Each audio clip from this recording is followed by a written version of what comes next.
So we have our dog on the other side of the road. You can already see that she's triggered.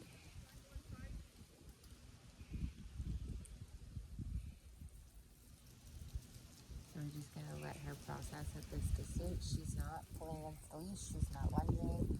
So this is the perfect place for her to focus. She's behind that threshold line, so she's capable of thinking and learning.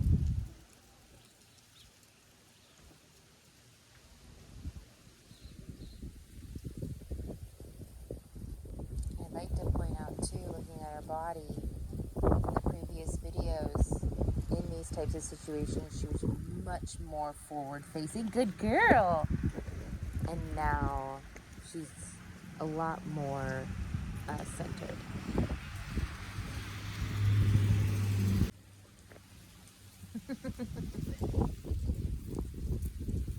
So there's that sit, right?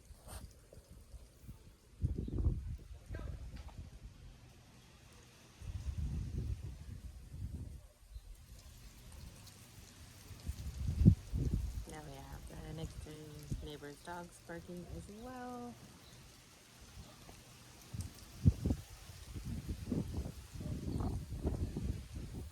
Good girl. Now she didn't see, I don't think she saw the dog go inside. I'm not sure what she could see from the spot she was at with my car in the way, but good girl. Good girl. Good girl. And this is why teaching them to stay behind you is, and in that loose leash walking position, even if you don't care about like that perfect heel walk, is a good idea, because I know she gets triggered as soon as she leaves my side, right? That's a communication to me. That's a cue to me that that she's gotten emotionally triggered, and I can stop before she goes into that intense reactivity mode, right? And then I can help guide her through the situation the best way possible for her. No pressure or very little pressure has been applied, and it stays a very nice and calm interaction, which again decreases the reactivity in the future. Good girl. Good girl. Yes. So joined up. As soon as she comes in front, I stop. Good girl. Good girl. Good girl. Good girl. So she really is starting to cue into my feet now. To where when she hears them stopping, good girl, she stops. And even though that's not quite her staying joined up with me the whole time, that is a really good indication. That is a really good indication that she is starting to understand the concept of paying attention to me and sticking with me, right? The more that you do this, again, the more cued in she's going to become, until she will stop immediately when you stop. You just have to continue to be consistent with this, and it will continue to improve. Good girl.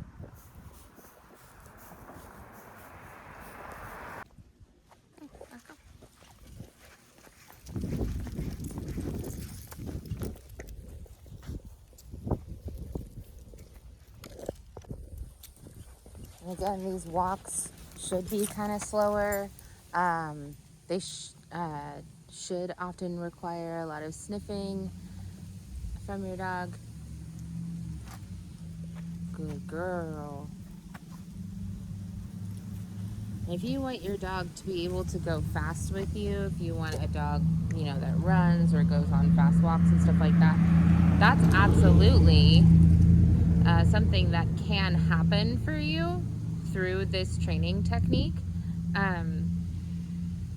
And it's going to get you there to where you're not pulling and prodding on that leash constantly, right? Once you have the dog that is fully engaged with you, staying fully engaged, understands pressure release, has all of their cues down, like leave it, and understands disengaging from distractions and joining up. Once you have a dog that understands all that behavior and offers all of that behavior without you having to constantly apply pressure on that leash or constantly shocking them to remind them of where they're supposed to be, right? Once you have that, you have a dog that'll go any pace that you're going. They'll stop when you stop, they'll go when you go, and they will match your particular pace as opposed to you constantly trying to get them to match yours. Good girl. Good girl. Now when she does put pressure against that leash continuously like she did right now, I'm going to go ahead and give her some pops. Good girl. And those pops are not meant to hurt her in any way. They're meant to kind of annoy her, right? And again, I don't ever want to pull her. And when I apply that pressure on the leash, it's always a pop, right? Anytime that I'm applying pressure, whether it's because she's adding continuous pressure and I need her to give into it, and encouraging that behavior by kind of annoying her with those pops, or whether it's because there's a situation where I really need to get her attention quickly, they're always going to be pops. It's never going to be a consistent pressure. So that as soon as she gives in to that pressure is absolutely released.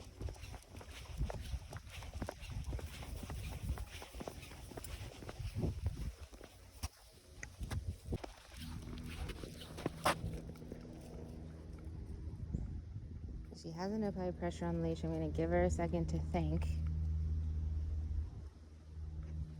And then I'm going to start backing up. And if I have to apply pressure, I'm going to give those little pops. And she comes back in. And we get to move forward. At this point, I'm not giving her too much time to think about returning. Because I want that to start becoming the default. Now, I don't mind if she sniffs, but she's got to stay with me, right? She has to stay joined up with me. She can't completely tune me out at any point.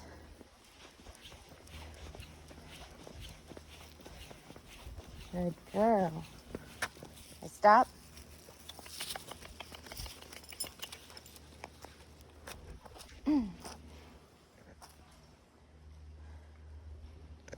So she can process as long as she needs to, but instead of processing away from the loose leash walking position, now she has to process in the loose leash walking position. I don't care how long it takes for her to actually pay attention and join up, but she has to be in loose leash walking position to do that.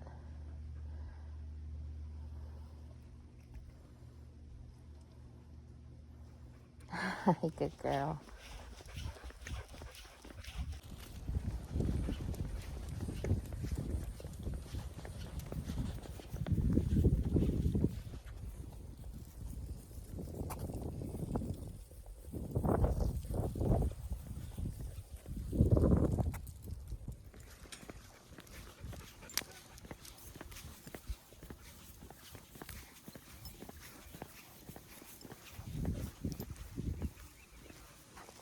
Very excited to get on the trail.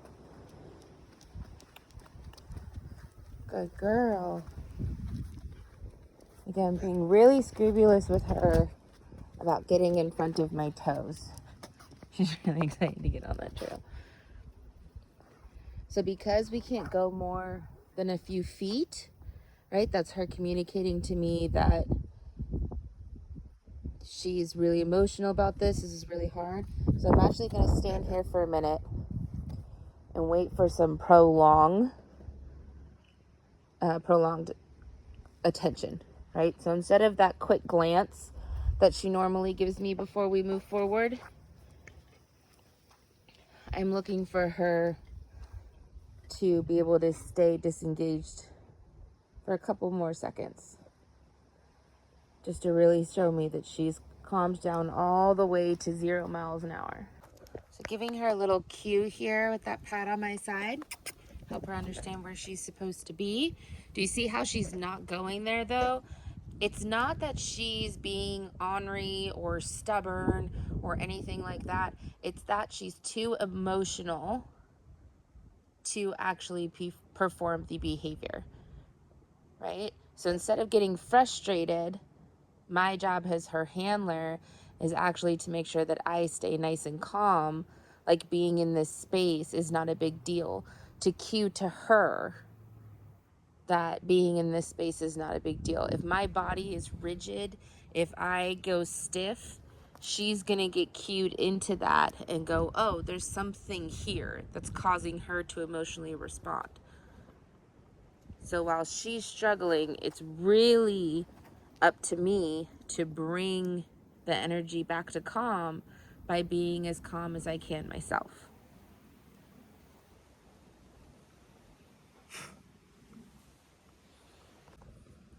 Okay, so we have a dog up forward there. No pressure on the leash applied. Good girl. Good girl. Well done, ma'am. Good job. Yeah. Good girl. Good girl. Good girl. Oh.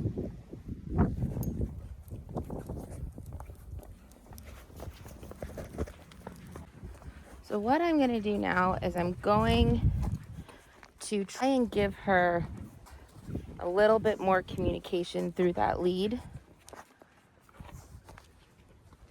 And that is when she gets in front of my toes, right? I'm going to give her a little pop. And that should get her to immediately slow down. And it's kind of like a reminder to focus. Now I'm not popping hard. It's more of a jolt than anything else.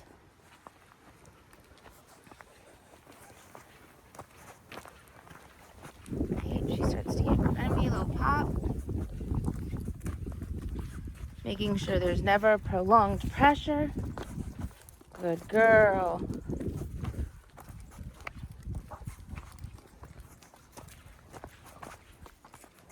And now she's slowing down. Now, in that situation, right, if I was trying to give her those pops and she was pulling so hard because she was so overly emotional that the pop would just turn into a consistent pressure, right?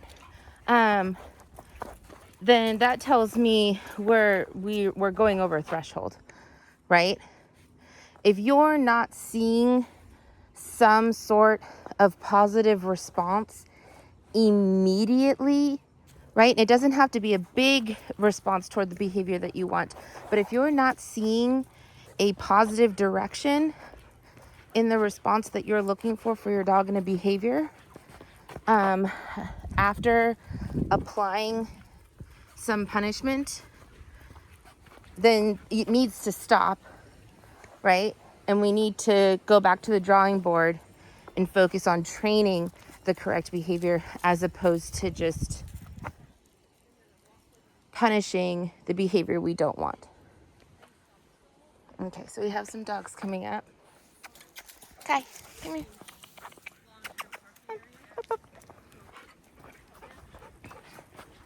So we're gonna go to a place, Kai, where we have some space.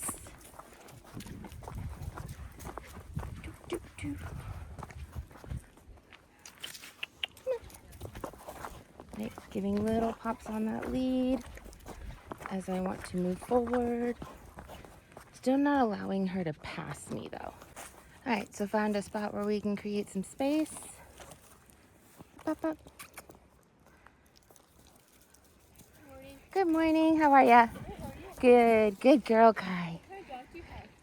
She's a husky mix. Yeah, thanks. Good job, Kai. Good girl. Good girl. Up, up, up.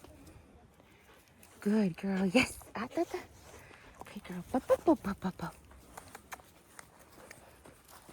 All right, so here's that excess energy that comes after being triggered. She controlled herself pretty well there, which I was very happy to see. Good girl. And then she's excited to go back on the trail. So we're gonna work through this again. Good girl.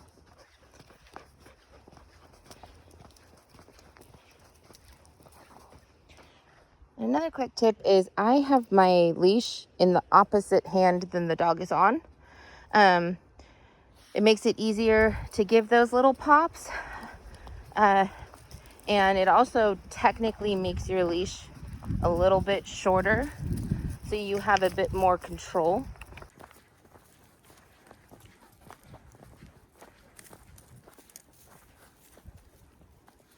There we go. Good girl. Again, these walks should really involve a lot of sniffing. Remember, we want mental stimulation just as much, if not more, than physical stimulation. So she's in front.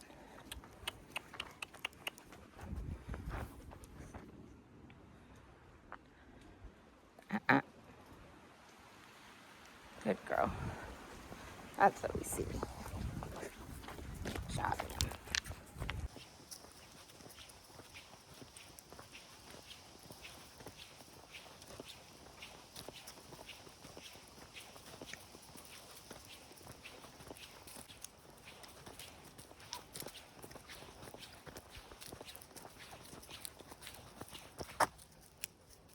Good girl. Good girl. Good girl. Good girl, Kai. Good girl, Kai. Good girl. Good girl.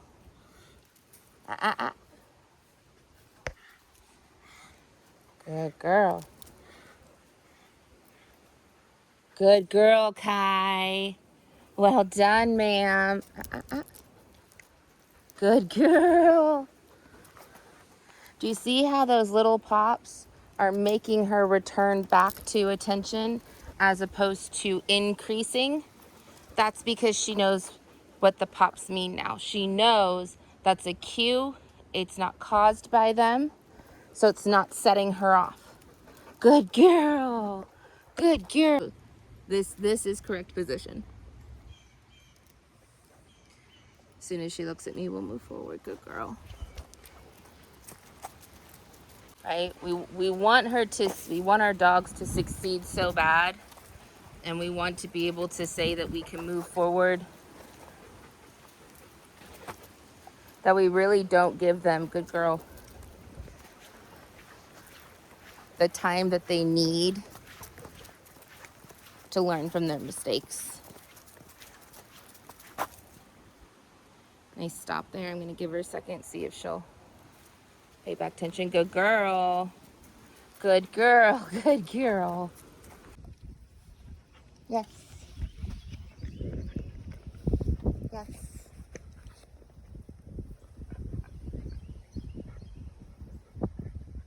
Yes.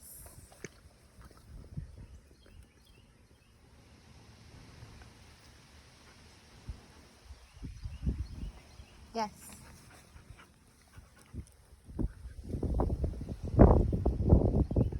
Yes. Yes.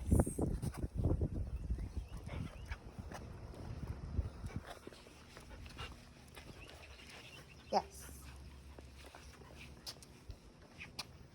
Good girl. Yes. Yes. Good girl. Yes. Good girl. Good girl. Good girl. Yes. Well done. Good job.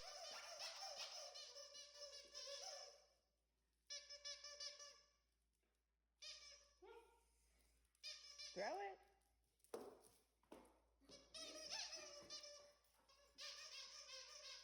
Throw it.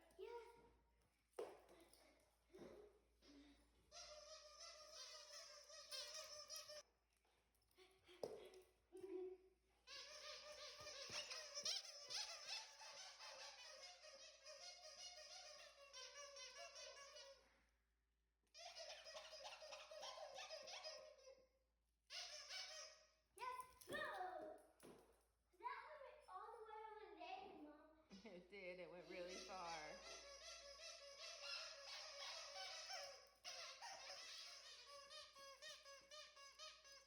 There you go, girl. Wow! Look at that one. That went really far. Time, please. Yeah. Go stay.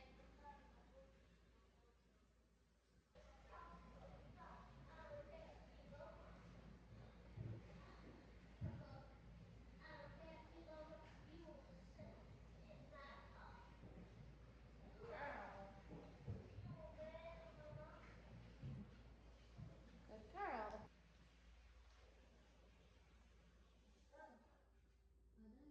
Good girl. Good job. Good girl. Stay.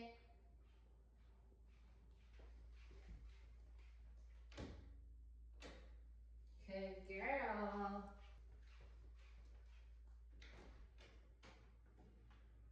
Good girl. Well done, Kai.